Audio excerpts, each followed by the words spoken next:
Revelio.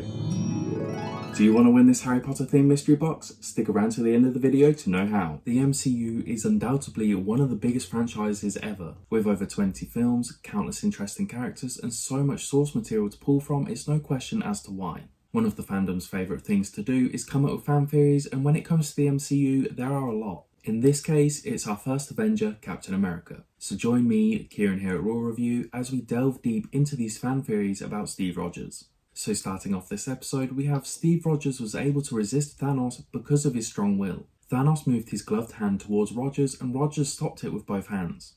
Thanos strains a bit but is unable to move his hand forward or close his grip, so he just knocks out Rogers with his non-gloved hand instead. If you look at his facial expressions, he looks shocked upon the initial block.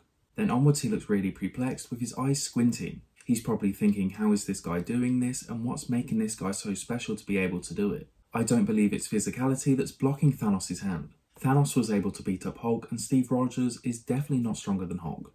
Not to mention that Thanos knocks out Rogers seconds later, while Steve's uppercut literally did nothing to Thanos. The gauntlet works by responding to the will of the user, and in that moment both were in physical contact with the gauntlet. So Rogers was kind of outwilling Thanos. And while none of the Infinity Stones were actively being used, they were implicitly responding to both Thanos and Rogers' will respectively, with Rogers' influence being greater, and that's how he was able to resist Thanos. For my second theory, Captain America was actually killed in the Battle of Wakanda but was brought back using the Time Stone. Thanos ended his short battle with Cap with one punch to the back of the head. Many wondered how Cap recovered in mere seconds from the punch that even took out the Hulk, and the most logical explanation is he didn't. As Thanos used the Time Stone to bring Vision back, the surroundings also reverted. Natasha was no longer trapped under pillars of stone, Bruce was no longer fused with rock, and Cap showed no signs of injuries from a blow that should have easily killed him. Here at number 3, Braddock is the alias that Steve Rogers used in his life with Peggy. If Steve is trying to lay low when he goes back in time to spend a life with Peggy, it makes sense that he might use an alias. What if the agent Braddock mentioned in Endgame was Steve, hence Peggy's concern for his whereabouts? Straying off from that, perhaps they settled down in Peggy's home country of England and raised a family, including Brian and Betsy Braddock, either their children or grandchildren, Captain Britain, the super soldier son or grandson of Captain America. Here at number 4, the super soldier serum increases intelligence as well as strength.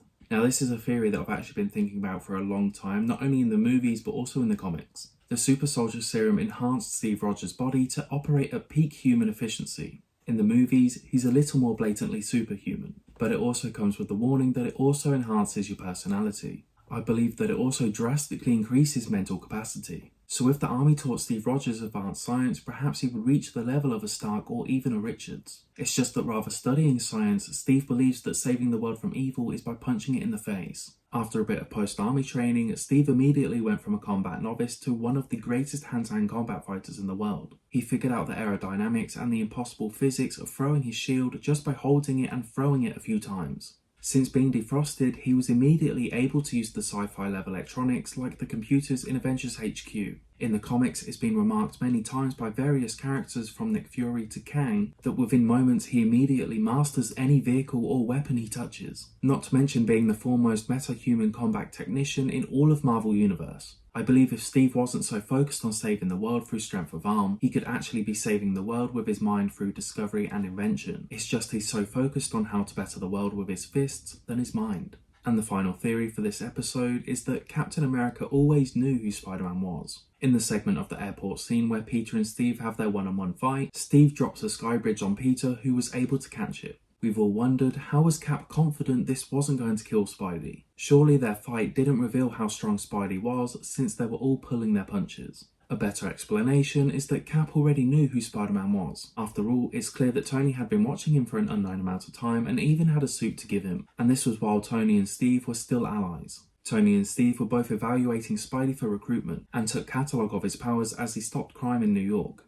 Or alternatively, when Spidey stole Cap's shield, he could kind of get a gist of his strength just from that moment. If you think about it, Cap had his shield strapped to his arm, and to pull it off his arm must have shown some considerate amount of strength. So there we have it guys, there are some theories about Steve Rogers. And also let me know in the comments below which one was your favourite theory, and hit that like button if you want to turn this into a series, because I have got so many theories surrounding the MCU. And if you want to win this magical Harry Potter themed mystery box, all you need to do are these 3 simple things. Number 1, leave a like on this video.